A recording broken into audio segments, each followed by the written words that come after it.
Good afternoon, dear students. Today we are going to start with the next topic of surface chemistry. In the previous class we have studied about Freundlich's adsorption isotherm and about the different aspects of isotherm, about the different aspects of surface chemistry. In surface chemistry we have done till now adsorption.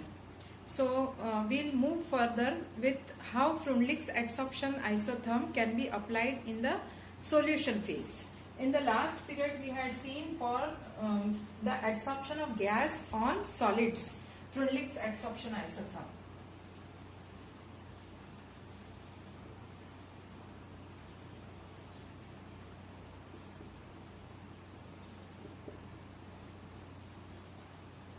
So we have seen a graph of X by M versus pressure. So how the amount of adsorbate per unit mass of the adsorbent, it changes with pressure, and we had got a graph of this nature, and at different temperatures we can have different graphs. So we can see, we saw three phases of this graph of the isotherm.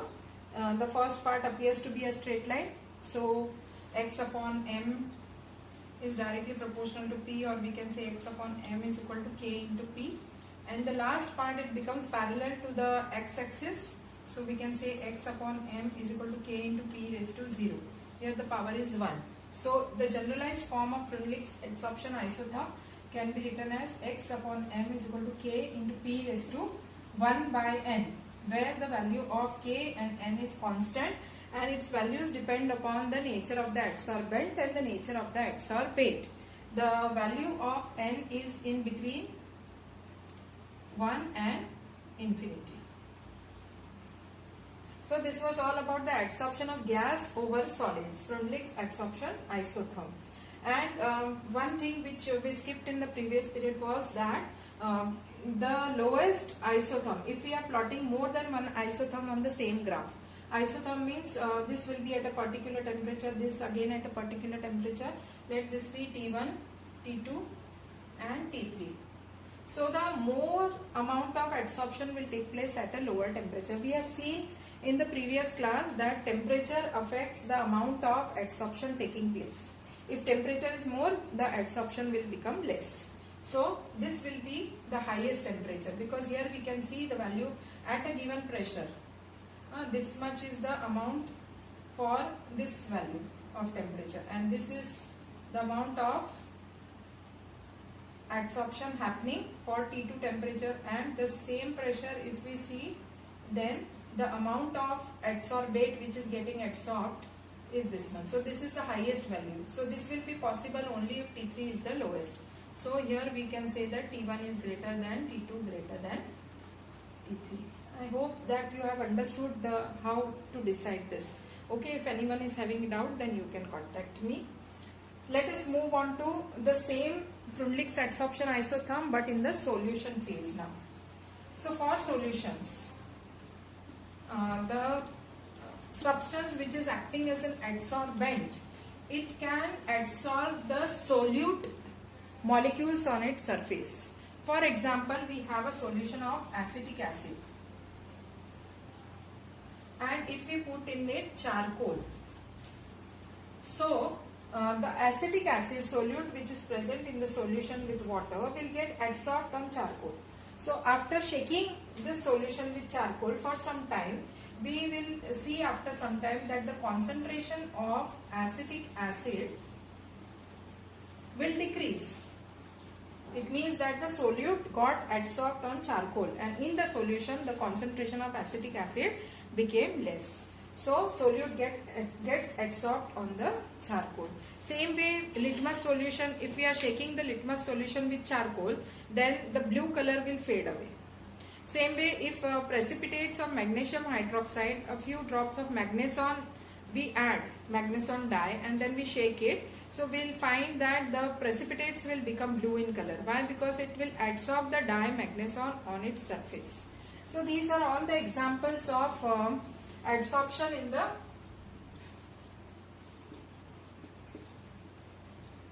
solution phase.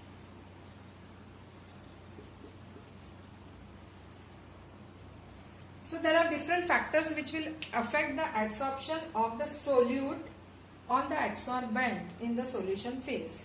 These factors, one is temperature, just like how we discussed for the adsorption of gas on solid. So here also the temperature will affect, pressure will affect, temperature will increase, adsorption will decrease, pressure will increase, adsorption will increase, concentration will increase, the adsorption will increase. Here pressure will not have that much effect as as we have seen for gas on solid, because here it is a solution phase and liquids, they are negligibly affected by pressure. So pressure will not that much affect, but concentration will affect. So discussing pressure, rather we should discuss concentration. Temperature increases, adsorption decreases. Concentration of the solute will increase, adsorption will, more amount of adsorption will take place. Surface area, for example in this case charcoal. So if we take a piece of charcoal or we take powdered charcoal, so adsorption will be more on powdered charcoal, means the concentration of acetic acid in the same time will decrease more if it is powdered charcoal. So more adsorption will take place. And the last one is nature of adsorbate and the nature of adsorbent. So there are four factors affecting the temperature, concentration, nature of adsorbate, adsorbent, and the surface area of the adsorbent. Again, Freundlich's adsorption isotherm can be applied in terms of concentration as x upon m is equal to k into c raised to power 1 by n. And the validity of this expression has been confirmed by experiments. By taking different concentrations of acetic acid and adding equal amounts of powdered charcoal in the different containers containing acetic acid of different concentration, the graph of x upon m against concentration is plotted, and we get the Freundlich's adsorption isotherm in this way. And so we can say the same can be applied for the solution phase. So this is all about the adsorption. And the last topic of adsorption part is the application of adsorption. Some few examples we discussed in the previous class as to where all adsorption can be seen or can be utilized in our day-to-day life. So one is in the preparation of gas mask.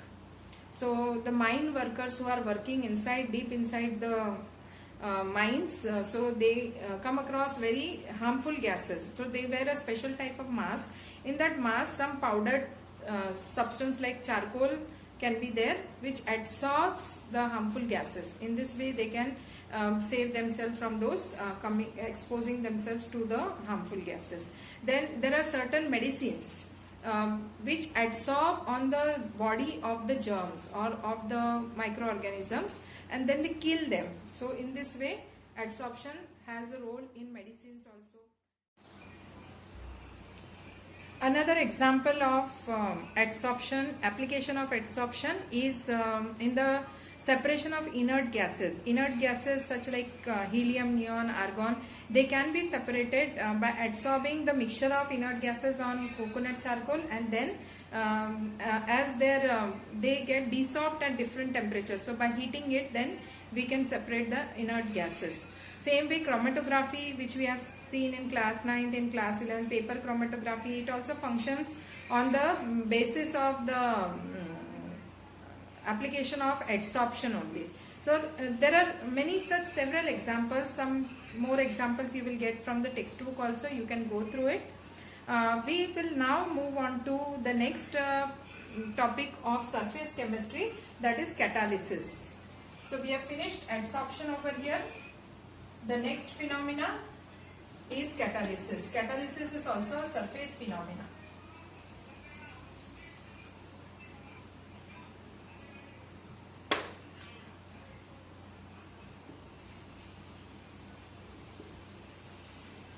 So again let us take the same example which we have seen in chemical kinetics chapter.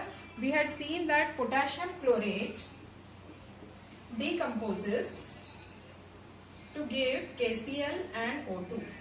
Now this reaction, it takes place at a very high temperature and takes more time, but the speed of the reaction will become faster if this reaction is carried out in the presence of small quantities of manganese dioxide.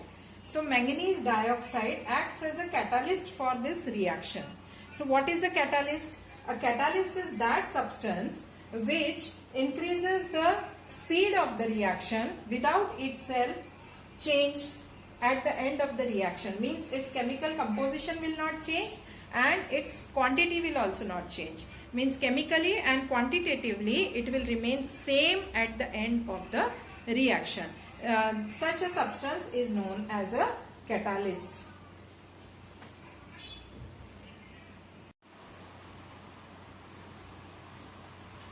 There are certain substances which enhance the activity of the catalyst. They are known as promoters. For example, in the reaction of nitrogen and hydrogen in Haber's process to form ammonia, iron acts as a catalyst and molybdenum acts as a promoter. Means it will help iron, or it will increase the activity of iron. The presence of molybdenum will increase the activity of iron in this reaction. So it is known as a promoter. There are also certain substances which will inhibit or which will arrest or which will poison the catalyst. They are known as poisons. They are known as inhibitors for a given catalyst. So promoters and poisons. Promoters are that which facilitate the catalyst and poisons are those which reduce the catalytic action. But a very important thing to note over here is promoter itself will not catalyze the reaction. In the absence of iron, molybdenum cannot catalyze this reaction. So that is very important. Molybdenum's presence only will increase the activity of iron. So that is the role of a promoter. Now there are two types of catalysis, homogeneous catalysis and heterogeneous catalysis.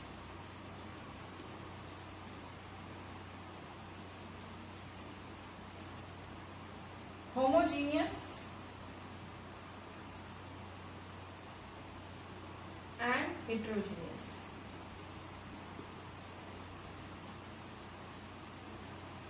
In homogeneous catalysis, as the name suggests, the reactants and catalyst are in the same phase.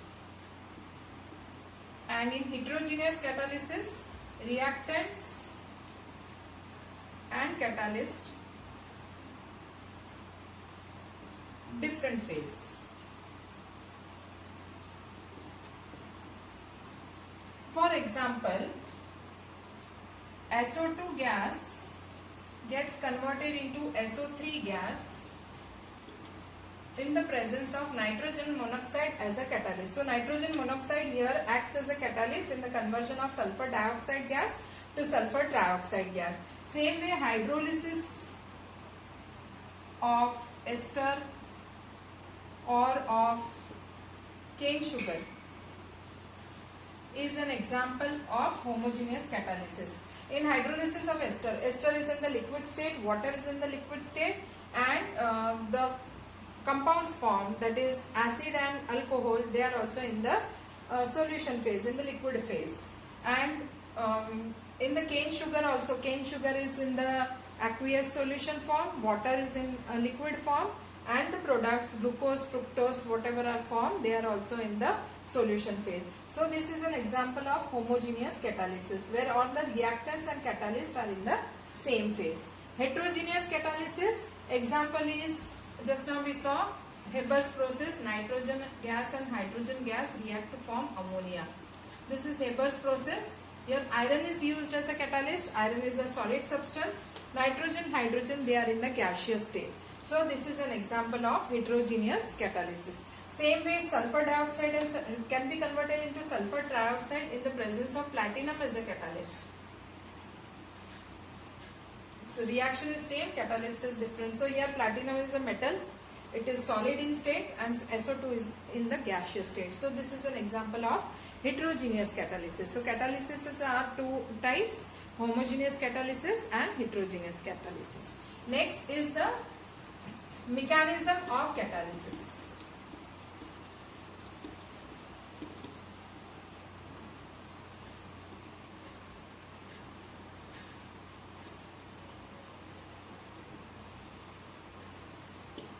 So now we are going to see the mechanism of catalysis.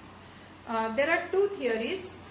One theory says that catalysis takes place, or the catalytic action takes place due to the adsorption of the reactant molecules on the catalyst surface. There is another theory, already we have seen in chemical kinetics, which speaks about the intermediate formation. How the intermediate is formed by reaction between the catalyst and the reactant molecules, and then it transforms into the product. So the modern theory of catalytic action, it is a mixture of these two theories put together, that is the adsorption theory and the intermediate compound formation theory. So this theory explains catalysis in different steps. The first step, the reactant molecules move towards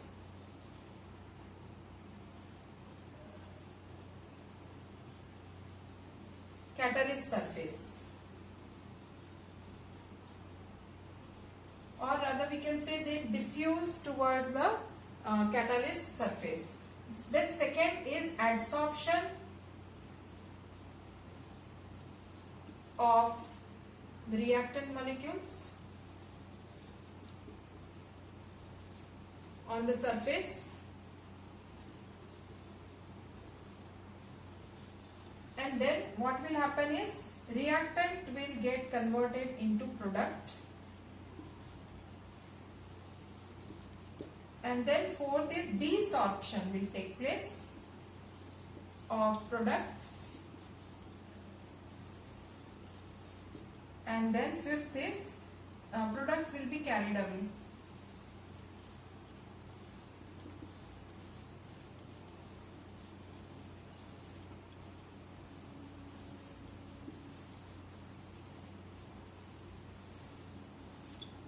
So in this way the catalysis mechanism can be explained in 5 steps.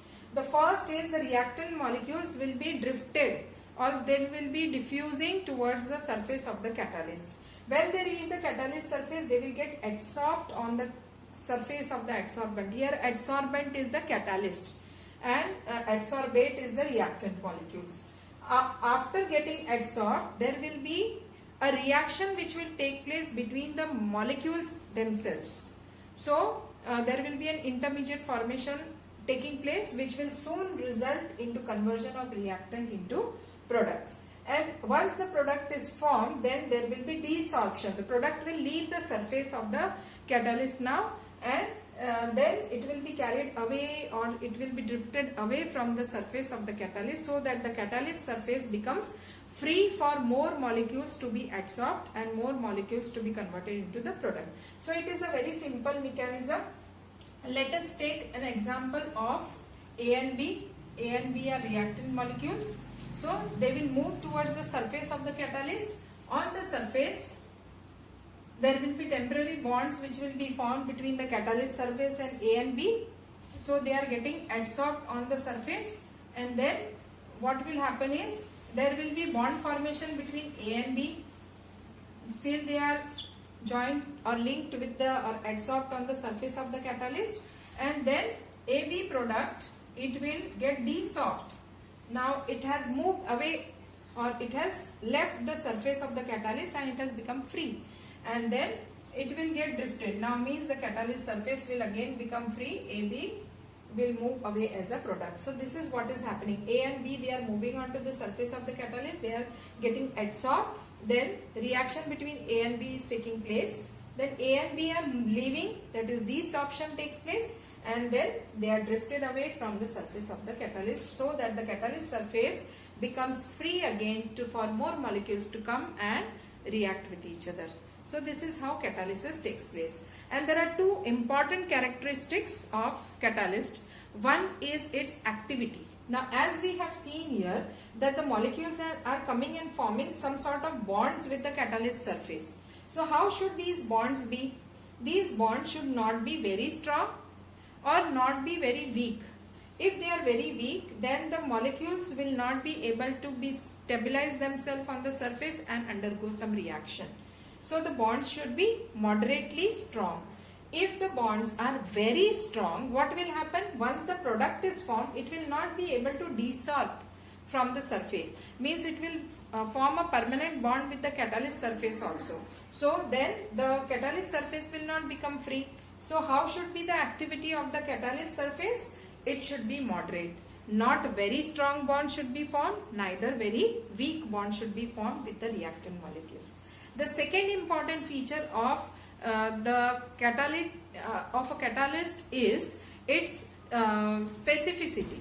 Specificity means a particular catalyst catalyzes a particular type of reaction, or though the reaction conditions are same, the reactants are same, but a different catalyst will give a different product with the same reactants.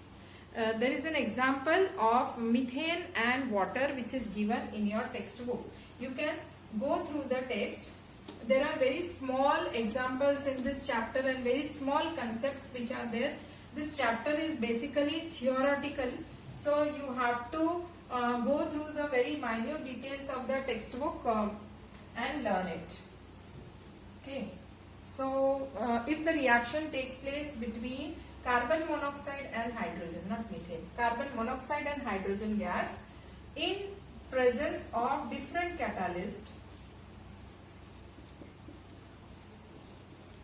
So you keep on changing the catalyst over here and you get different products. You get methane, you get methanol, and then you can get HCHO. So platinum, then here copper, and with zinc oxide and Cr2O3, and then you take only copper. So by changing the catalyst at different times, you get the different products. What does it mean? That a particular catalyst will give different products with the same reactant under the same reaction condition. So it is specific. Another thing is that a particular catalyst will catalyze a particular reaction. For example, Haber's process. Haber's process will be catalyzed by iron. Then nickel, palladium and platinum, they will catalyze hydrogenation of vegetable oil. So some catalysts, they are specific for certain reactions. So that is all about specificity. The next is shape selective catalysis.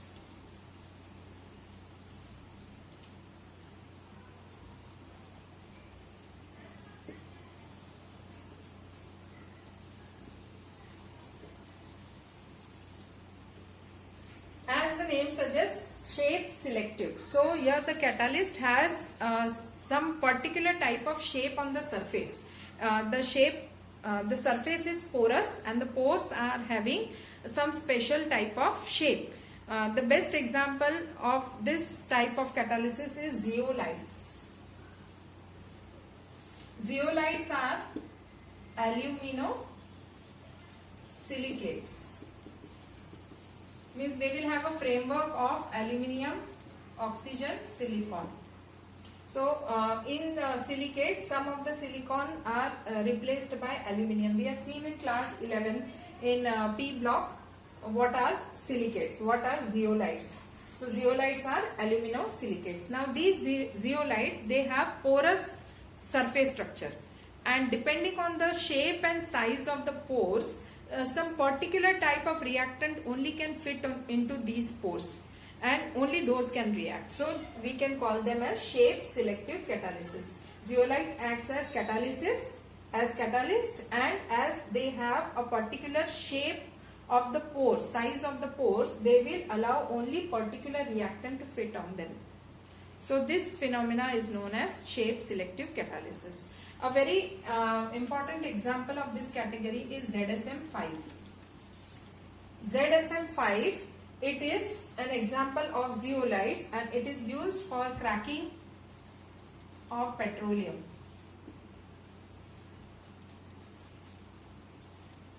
Cracking is pyrolysis, breaking a bigger molecule into smaller molecules, and converts alcohol into directly gasoline, that is petrol. So for obtaining gasoline from petrol, ZSM5 it is used. It is an example of shape selective catalysis. And how do they they work just by lock and key mechanism. The pore is having a particular shape and it will fit a particular type of reactant in it because of that particular shape. The next is enzymes. So enzymes are also a type of catalysts. Enzymes are biochemical catalysts.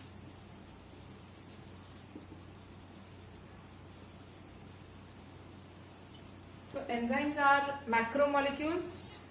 They basically contain nitrogen, means they are protein molecules and form a colloidal solution with water, and they act as a biochemical catalyst. There are many biochemical processes or biological processes happening in the body of living organisms. So they are catalyzed by these enzymes, and these enzymes, for example, invertase. Invertase is an enzyme which is catalyzing the inversion of cane sugar or hydrolysis of cane sugar, which gives glucose and fructose. Like that, urea, the hydrolysis of urea is catalyzed by urease. There are many different enzymes. Pepsin is there, trypsin is there. Pepsin catalyzes the conversion of proteins to peptides, and then trypsin catalyzes the conversion of proteins to amino acids. So like that, there are many number of enzymes in our body, and they catalyze different biological processes which are going on in the body. They also have different characteristics, important characteristics. Enzymes, they are having, they are very specific. They are very specific, means one enzyme will catalyze only one reaction, not more than that. Means if it is invertase, it will only catalyze the inversion of cane sugar, no other reaction. So they are highly specific, and then they are highly efficient also. How they are efficient?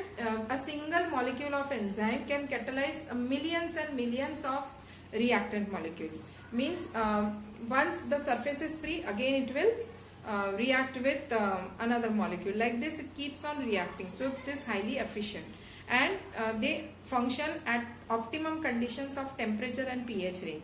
Temperature somewhere 298 to 310 Kelvin, they function efficiently. Below that temperature, above that temperature, enzymes, they do not work properly. And pH also, at a particular 5 to 7 pH, they work more efficiently. Then there are certain promoters, like how we spoke about promoters for catalysts. So catalyst or biochemical catalyst, that is enzymes, they also have some promoters and activators. Promoters are non-protein molecules which attach themselves to the enzymes, and they increase their efficiency. For example, there can be some vitamins which increase the activity of the enzyme. And then activators or coenzymes, activators are vitamin molecules, and coenzymes, they are some ions. Like for example, Na+, increases the efficiency of some enzymes. So there are activators and there are some coenzymes which will increase the efficiency of the enzymes. And then we spoke about efficiency, we spoke about the specificity, then optimum conditions of temperature, pressure, the enzymes, coenzymes and the activators which help the activity of the enzyme. And then how do these enzymes work? They work by a lock and key mechanism. For the enzyme will have certain functional groups on their surface and some particular type of structure on the surface which enables the reactant molecules to come and fit onto their surface. So if we denote E as an enzyme and S as a substrate, so substrate will come and fit onto the surface of the enzyme due to the presence of some functional group or some particular type of structure, and then it will form enzyme substrate complex. And then this enzyme substrate complex, it breaks down again to form the enzyme back again, and the product will get formed. So in this way the enzyme works with a lock and key mechanism. A lock has a certain internal structure into which only a particular type of key can fit and it can open the lock. So the enzyme will act on a particular type of substrate and it will form enzyme substrate complex, which further breaks down to give the products. So this is all about enzymes acting as a catalyst. So here we have completed the catalyst part of surface chemistry. There are basically 4 different phenomena which we are going to study. One is adsorption we have completed, catalysis we have completed. After this we again have 2 things to do. That is, one is after this we are going to study about colloids, and the last is about emulsions. I have also shared with you a link which is having animations for all these topics, which becomes very easy to understand the topics more in depth. So please go through those videos. I will be again sending you a link for the further part of the chapter.